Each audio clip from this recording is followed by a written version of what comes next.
সাবেক বিচারপতি মোহাম্মদ ফজলুল করিম মারা গেছেন। ইন্না লিল্লাহি ওয়া ইন্না ইলাইহি রাজিউন।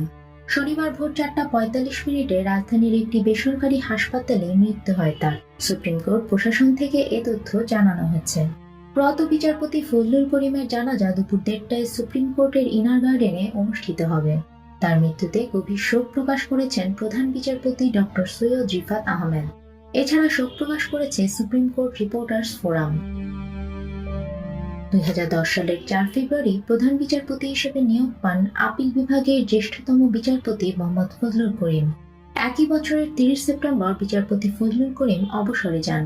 বিচারপতি ফজলুল করিম 1943 সালের 30 সেপ্টেম্বর চট্টগ্রামের পটিয়া উপজেলার সুচক্রদণ্ডী গ্রামে জন্মগ্রহণ করেন। তার বাবার নাম আহমেদ কবির। তিনি আব্দুল করিম সাহিত্য বিশারদের বংশধর।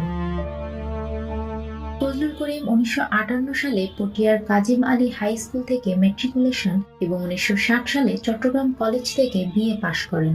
এরপর তিনি 1962 সালে ঢাকা বিশ্ববিদ্যালয় থেকে এলএলবি ডিগ্রি নেয়ার পর 1969 সালে লন্ডনের লিঙ্কনস ইন থেকে বার অ্যাট ল হন। বিচারপতি করিম 1982 থেকে 1984 সাল পর্যন্ত সুপ্রিম কোর্ট বার অ্যাসোসিয়েশনের সাধারণ সম্পাদক এবং 1992 সালে বাংলাদেশ বার কাউন্সিলের সদস্য ছিলেন। 1992 সালের 1 নভেম্বর তিনি হাইকোর্টের অস্থায়ী বিচারপতি হিসেবে শপথ নেন। 2 বছর পর স্থায়ী হন তিনি। 2001 সালের 15 মে তিনি আপিল বিভাগে যোগ দেন। নিউজ ডেস্ক, আমাদের সময়।